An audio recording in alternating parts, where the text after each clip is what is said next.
O que o Marcos Braz falou foi o seguinte, pro Vene Casagrande, que inclusive foi ele que revelou as imagens, ele falou o seguinte, velho Vamp, eu estava com 3 meninas, uma delas a filha do Braz, e ele estava comprando um presente pra minha filha, e o cara começou a me agredir verbalmente. Um absurdo. É o que diz o Braz, realmente atacar verbalmente teve, mas não teve ameaça de morte ali no que a gente viu. E aí ele diz que o principal foi ali a presença da filha. Agora, a pergunta que eu faço pra vocês, como o Flamengo vai a campo hoje?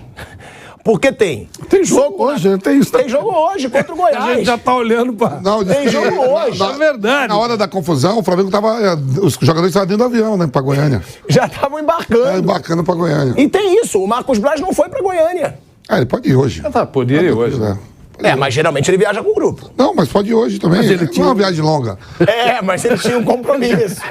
Ele tinha um compromisso lá como vereador. É 1h20 até Goiânia. Tinha uma pegada lá. Não, tá bom, sim. Mas aí a pergunta que eu faço pra vocês, com que cabeça que o Flamengo vai pra campo hoje? Porque é óbvio que isso interfere. Os caras estão vendo que o Flamengo virou um inferno. E só vai piorar. Porque essa agressão de um dirigente, né, a gente também não é burro. A um torcedor de torcida organizada, é óbvio que vai ter isso... mais vaias. É óbvio que... Não só vaia. Isso pode acentuar ainda mais o inferno que vive o Flamengo. Pode. E aí foi o que você falou, Vamp. O jogador tem medo se for ele. Se sou eu e minha família. O jogador vai ter que resolver dentro de campo para capaziguar isso tudo. Porque agora quem vai ter que resolver os problemas são os jogadores. Que já tinha que resolver, né? Antes disso, os jogadores é que podia, pela qualidade do plantel do Flamengo, tudo... Quem vai ter que resolver agora é... E o Flamengo mesmo, qualquer time que vá hoje a campo contra o Goiás é um time forte. Pelo plantel que o Flamengo tem. Se vai jogar bem, eu não sei. Mas o time que foi escalado hoje ainda é forte. Para mim fica muito claro que a reação do Flamengo tem que ser feita pelos jogadores. Você já não pode contar mais com a diretoria, você já não pode... Eu digo, tipo assim, de equilíbrio, né? Equilíbrio e boas decisões. Você não pode contar com a diretoria do Flamengo. O presidente tem se escondido quando ele aparece uma câmera e sai correndo. O Mauro César Pereira falou umas 4 ou 5 vezes aqui no programa sobre isso. As lambanças do Marcos Braz, eu não carrego essa culpa. Eu deixei muito claro isso desde quando ele foi para Portugal, que foi no campo do Benfica, no campo do Porto para provocar o Benfica, que foi de uma inteligência magistral, né? Que ele tentando contratar ainda o Jorge Jesus, não era isso? Então, desde lá, eu falo, a postura é uma postura de estadista, mas eles só fazem grandes lambanças, né? Então, eu não carrego essa culpa. E de lá para cá, várias lambanças a diretoria do Flamengo cometeu, inclusive com relação ao quesito arrogância, prepotência, uma série de outras coisas. Mas as contas estão boas. É obrigação. Tem que ter muita grana. Como disse Asmar, 45 milhões, a maior torcida do Brasil. Se você 46 já. 46 já, porque aumenta a cada minuto. Então, é evidente que com todo esse potencial, não é nenhuma grande virtude ter um bom caixa. Mas não importa. É ricão e tem potencial, a gente sabe de tudo isso. Então, são jogadores. Alguns soltaram os braços, não sei. Mas eles é que têm que resolver o problema. Professor, você sabe que eu gosto muito de mitologia grega, viu? Opa, eu também. Mitologia... Não, mas é mesmo, mitologia grega. Eu vejo legal.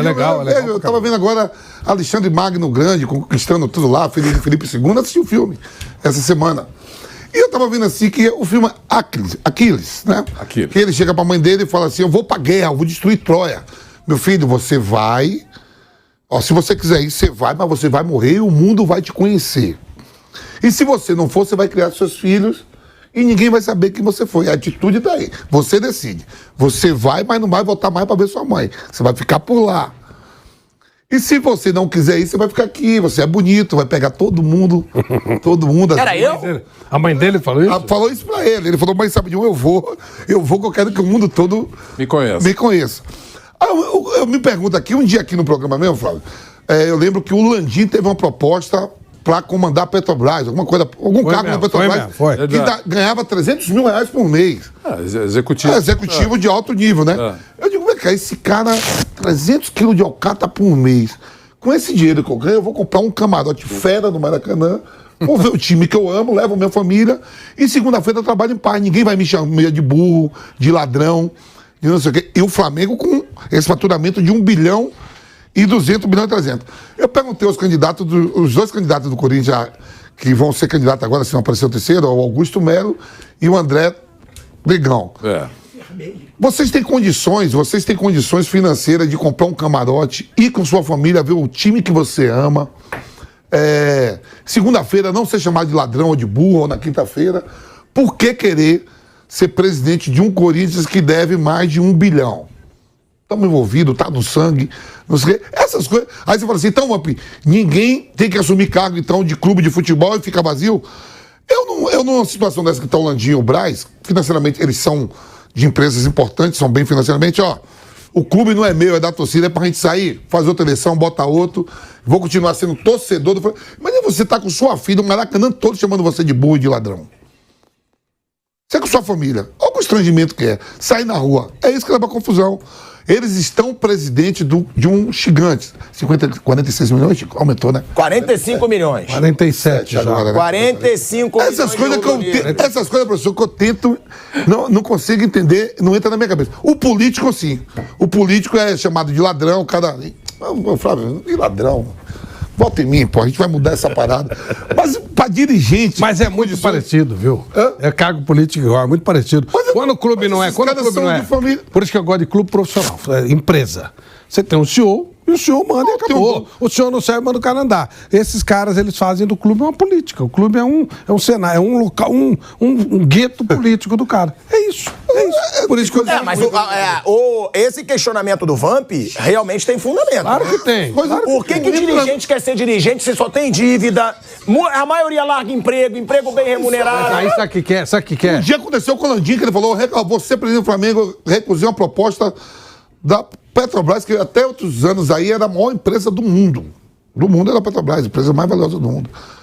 Pra 300 quilos de alcatra. Mas, ó, eu com 300 quilos de alcatra, eu compro camarote, todo jogo eu vou, com minha família, olho, vou xingar. Mas não tem poder. Porque existe, você tem aquele então, cara tá sujeito a essas coisas, tem o cara que é mal. Tem o cara que é seduzido, tem o cara que é seduzido por grana, honestamente ou desonestamente. No futebol tá cheio de cara que Flávio, no futebol para roubar. Não quer ser dirigente por poder, não, né?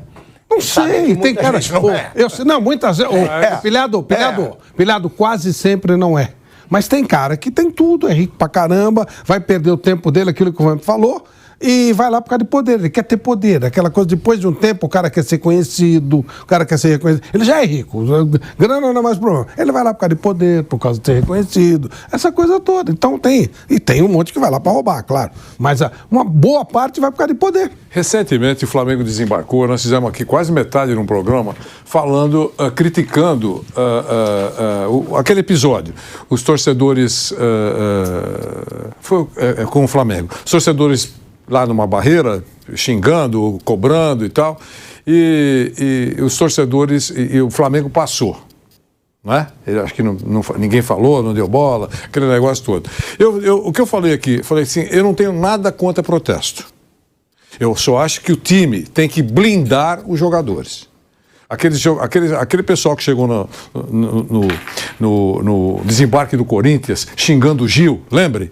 E eu critiquei muito aqui, eles estão lá, entraram, mas a diretoria tinha que blindar, entrar por uma porta lateral, não tem que expor o jogador a esse. Agora, o cara quer xingar, ele vai estar no quarto dele e vai ouvir o xingamento.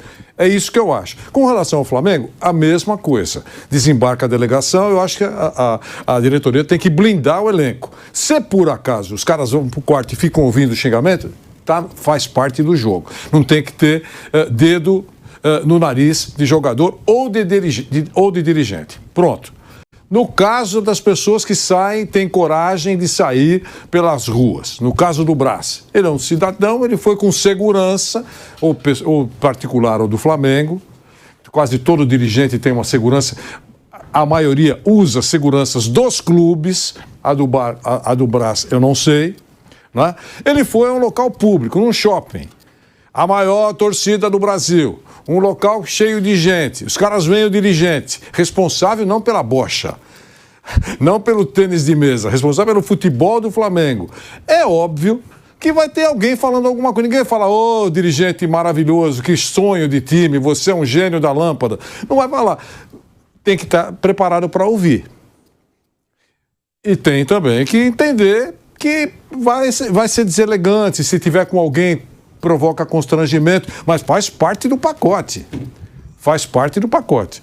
Então, por isso que eu comecei respondendo a sua pergunta, Asmar, e no comentário do Flávio, que eu achei a reação desproporcional. Ele não podia perder a linha. Ele é vereador, é deputado, esses caras se xingam de ladrão, de corrupto na tribuna todo dia. Ou é mentira? É verdade. É verdade? Mas chama de excelência. Vossa Excelência é corrupto. Aí o nego, bom, se não fosse excelência, eu ia descer daqui. Eles fazem isso. Quer dizer, está acostumado a esse tipo. E ele nem... E olha, vou repetir, eu não ouvi nenhum palavrão. Eu só ouvi, você tem que cobrança. Você tem que fazer alguma coisa com o Gabigol. Ele falou, aí o cara aí... Tem que dar um pé nesses caras, tem que tirar o Sampaoli. Vamos consertar isso, aqui é Flamengo. Eu não ouvi nenhum palavrão. Qualquer coisa que pudesse, digamos assim, ofender a moça que estava junto com ele, ou a filha dele, claro que seria lamentável. Eu não ouvi. E pelo que se fala aí, o rapaz já estava de costas. Eles correram, ele e o segurança, estou falando que eu li tudo isso da madrugada, e agrediram o rapaz. É isso que eu estou sabendo. A gente tem aqui, Wander, o que você lembrou, que foi a publicação, foi o Vamp, na verdade, que foi a publicação do segundo pelotão, que foi esse que ele falou lá no vídeo. Aí eles falaram, pelotão é o cara, né? O segurança lá do Marcos Braz falou. Eles postaram isso aí, Vamp, que você falou. Na segunda-feira, nota oficial, segundo pelotão Jacarepaguá. Nós viemos por meio desse pedir a todos os flamenguistas que amam o nosso time a avisar a gente se vê qualquer jogador do Flamengo ou dirigentes em balada ou bebendo em beira de praia, barra ou recreio. Agora eles vão saber o que é a torcida jovem do Flamengo. Mandem mensagem no privado que nós vamos na direção deles. A cobrança vai ser severa. Acabou a paz. Isso foi usado pela defesa do Flamengo, né? Que aí o Dunches, que é o Rodrigo Dunches de Abranches, que é o vice-geral e vice-jurídico do Flamengo, ele falou que o Marcos Braz é a vítima nessa situação, por essa situação, e ele diz: o Marcos Braz foi envolvido em uma perseguição, uma coisa premeditada. Há 2 dias, uma torcida organizada disse que ia perseguir dirigentes e atletas do Flamengo e a própria o fez. O Marcos Braz estava com a filha dele, numa situação totalmente constrangedora. Foi ameaçada a vida dele na frente da filha. Isso a gente não viu nas filmagens e a gente deixa isso claro. E ele tomou uma reação. Conversem com ele. Ele com certeza se sentiu muito ameaçado e acabou reagindo. Mas ele é a vítima nessa história e vai correr atrás dessas pessoas. A polícia vai correr atrás dessas pessoas e dessa organização. Para mim, esse tipo de coisa ameaça a perseguição. Não pode acontecer. É crime. Então, as pessoas vão responder. Aí, ó, é o Rodrigo Dunches. E a gente sabe que na torcida, eu estive no Flamengo, né? As torcidas organizadas têm um problema sério, a jovem com a raça, né? Tem. Né? Tem uma rivalidade muito grande, né? Você vê que ele fala no vídeo, não é a raça não, é a jovem. Porque parece que o Gordon é mais próxima da raça. Aí né? Você que tá falando, eu não sei. Não é. Isso aí... Por isso que o cara falou, aqui é a jovem, né? Aqui não é a raça, porque tem uma aproximação maior do Marcos Braz com a raça. Agora, essa situação é o que eu falo. Não é nada inteligente por parte do vice de futebol ele piorar a situação. O cara falou, deixa ele falar, fica na loja e vai embora. Só piora a situação. Piorou a situação, que foi o que eu falei no começo do programa. Ele não conseguiu acabar com a crise, ele piorou a crise no Flamengo. Agora, os jogadores não sabem o que os aguarda. Não sabem, porque realmente já saiu notícia, os jogadores estão com medo. Eles não sabem o que pode acontecer. Se já havia uma ameaça, agora teve uma agressão, a situação pode só piorar. É certo? Claro que não. Óbvio que não. Mas a violência agora partiu do vice de futebol. Era uma cobrança, como disse o Vanderlei Nogueira. Foi pra violência, perdeu a razão por meio do vice de futebol do Flamengo. E aí, né, Vamp, nenhum jogador consegue esconder que é um clima tenso. O que esperar? O que vai acontecer agora? Então, e tem jogo hoje. Tem, contra o Goiás. E a torcida do Flamengo é muito grande lá. Então, em qualquer lugar, né? Em qualquer lugar, como já aumentou agora para 45 milhões de pessoas. 48. Agora 48. Os caras aqui na matemática. Já é quase uma da tarde, pô. Mas olha a situação do... muita gente. Professor, olha a situação do Flamengo, ó. E não é difícil isso poder acontecer. Uma derrota do Flamengo hoje, se acontecer... Deus nos livre, não é? Deus nos livre. Como vocês nós sabem, não estamos torcendo para isso. Por essa mais isso que é paz. Paz e harmonia. Você sabe que o Flamengo pode ser ultrapassado pelo Fluminense e pelo Atlético Paranaense e o Flamengo sair do G6. E se não ganhar a Copa do Brasil, ficar brigando ali pela Libertadores com o Bragantino, que não está dando mole nenhum. O Bragantino está em terceiro já. Terceiro. O Fortaleza crescendo também. O Atlético Paranaense, o Atlético Mineiro visando, estádio novo, visando também. Olha a fumaça que estão arrumando. Imagine os investimentos do Flamengo, que o Flamengo faz, ficando de fora de uma Libertadores de 2024. Né? Ele pode ser ultrapassado, se não fazer o dever de casa, não é dever de casa não, ir lá ganhar do Goiás na rodada. Então o clima é tenso mesmo. E sabe quem pode resolver isso tudo? Só os jogadores em campo. É isso aí. Só os jogadores. Mas você acha que resolve? Eu acho que nem os jogadores tem elenco em campo pra isso. conseguem Mas resolver são os únicos que têm potencial para isso. Para resolver. Esse detalhe. Você tem que. Eles estão numa fase nada boa mesmo, é verdade. Mas para mim ainda continua sendo o melhor plantel da América do Sul. Mas tem potencial para resolver. Vai que a coisa prospere hoje. Ontem domingo. o Asmar... Para mim, domingo o São Paulo tem a vantagem, mas está em aberto. O Flamengo pode chegar e jogar. Eu falei isso ontem. Falou, é verdade, a vantagem é do São Paulo. A vantagem é do São Paulo, público, foi corajoso no Rio de Janeiro. O Flamengo foi uma decepção no Rio de Janeiro. O São Paulo fez mais do que muita gente esperava. Vamos ser honestos nisso. Foi muito bom. E chega com essa grande vantagem. Mas... vai enfrentar um time que tem potencial. Mas não vai sair do lugar. Está numa letargia de tartaruga. Pode ser. Mas tem potencial. É um jogo perigoso. É mesmo. Flávio, ontem eu estava no meu querido União dos Operários lá, né? Que eu não saio. Ontem era o dia. Terça-feira eu vou lá. Amanhã eu vou estar lá de novo. Fez uma comidinha? Tudo fez? Ontem não. Ontem eu fiquei vendo o jogo do América Mineiro com o Red Bull Bragantino. Eu começando, e tem muito São Paulino, né? Aí eu falei assim, ó, vou falar um negócio pra vocês, ó. O Caleri, quando termina o jogo, você fez o jogo, né, Flávio? O Caleri desaba no campo, né? Porque ele ficou isolado, recebendo bola, sendo marcado ali pelo Léo Pereira, pelo Fabrício Bruno. O Alisson, ele sai com 15 minutos, 10 minutos antes de acabar o jogo, com câimbras, né? Professor, o Flamengo não jogou nada. Não jogou nada. O Flamengo não jogou nada. Nós vimos nada. Só ameaçou gol uma vez. E o São Paulo saiu exausto de campo. É verdade. E o São Paulo saiu exausto de campo. Sem o Flamengo jogar nada. O Flamengo, o Bruno Henrique não deu um chute no gol. O Gabigol não deu um chute no gol. O Pedro não deu um chute no gol. E o São Paulo saiu exausto. Olha só. O Caleri quase desmaiou. O Caleri, São Paulo. O Alisson saiu com câimbra, faltava 15 minutos para terminar o jogo. Olha só, se um Flamengo joga nada, é por isso que eu falo, tá muito, mas muito aberto. Se o Flamengo jogar um pouquinho... O São Paulo, ele ganhou no Recife do Sport por 2 gols de diferença e decidiu nos pênaltis. O Sport, ele foi buscar aqui. O São Paulo ainda fez 1 gol e aí o Sport fez 3. Então... é bem isso que você falou mesmo. Calma, né? Dá pra... Acho que se o Sport pode, o Flamengo também pode. O São Paulo vai ter que correr mais ainda, porque se o Flamengo jogar nada, os caras são tudo exaustos. E o Arboleda, que zagueiro, hein? Que zagueiro teu Arboleda, velho, Vamp. Conversou com o Caleri. Pô, o Caleri, você viu como melhorou? O pessoal mandou mensagem pra mim. O Vamp, que conselho maravilhoso você deu. Você viu que o Caleri melhorou depois que conversou com o Arboleda? Olha.